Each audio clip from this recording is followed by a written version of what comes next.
코로나 파동으로 지워지는 아베 총리의 거짓말이라는 주제로 주간 아사히에 실린 논술을 하나 소개하고자 합니다.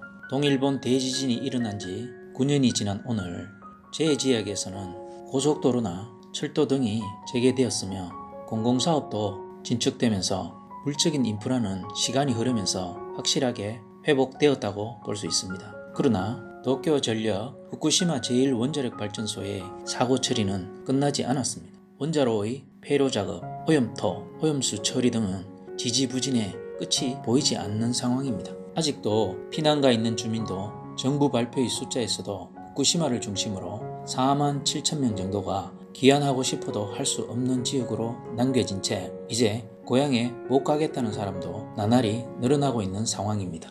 한편 그런 것과 상관없이 부흥올림픽이라는 이름을 내건 도쿄올림픽의 성화봉송이 다음 주부터 시작된다고 합니다. 그 기점은 후쿠시마현 나라하초 히로노초에 있는 마을입니다. 그 후 성화봉송 중계도 사고의 상처를 느끼게 하지 않는 깨끗하게 정비된 구역이 중심이라고 합니다. 세계에 부흥을 어필하는 속임수 그림인 것입니다. 생각해보면 도쿄올림픽은 2013년 9월 부에노스아이레스에서 열린 IOC 총회에서의 아베 총리의 역사적인 거짓말에 의해 유치되었다고 볼 수 있습니다. 후쿠시마 원전 사고 2년 반 뒤인 당시 사고의 임팩트는 컸고 도쿄에서 열리는 올림픽이라고 해도 방사능은 괜찮은가 라고 각국 관계자와 선수들은 걱정했습니다. 그래서 아베 총리는 일생일대의 내기에 나선 것입니다. 금방 들통날 거짓말 연설로 각국을 설득한 것입니다. Mr. President, distinguished members of the IOC, it would be a tremendous honor for us to host the Games in 2020 in Tokyo. One of the safest cities in the world, now and in 2020.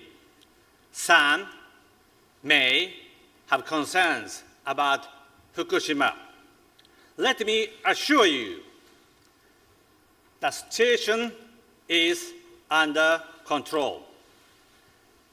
It has never done and will never do any damage to Tokyo. 모두 터무니없는 거짓말인 것입니다. 그것이 들통나는 데는 하루면 충분했지만 아베 총리는 확신범이었던 것입니다. 그로부터 6년 반 아베 총리는 또다시 거짓말을 하려고 합니다. 성화봉송이 시작되는 3월 26일 아베 총리는 후쿠시마를 포함한 동일본 대지진 피해 지역 부흥에 대해 발언할 것입니다. 그때 과연 아베 총리는 뭐라고 말할까요? 후쿠시마가 훌륭하게 부흥한 모습을 온 세상의 여러분에게 보여주는 것은 나의 가장 큰 기쁨입니다 라고 말할 생각일지도 모릅니다. 거짓말쟁이 도쿄전력의 원자로 폐로 계획은 폐로까지 앞으로 30년, 실제로는 얼마나 걸릴지 모릅니다. 아베 총리에게 다행스럽게도 신형 코로나 바이러스 파동 탓에 후쿠시마 사고 관련 보도는 예년보다 상당히 줄었습니다. 아베 총리가 다시 거짓말을 해도 아마 일본의 언론들은 거의 비판하지 않고 끝날 것입니다. 세계를 속이는 거짓말을 한 총리의 책임을 묻지 않는 일본인들, 다시 세상에 대한 거짓말을 용서한다면 이는 아베 총리의 죄로 끝나지 않을 것입니다. 이런 총리를 그로부터 6년 반이나 방치한 일본 국민이 죄를 뒤집어 쓰게 되지 않을까요? 라고 논술자는 말하고 있습니다.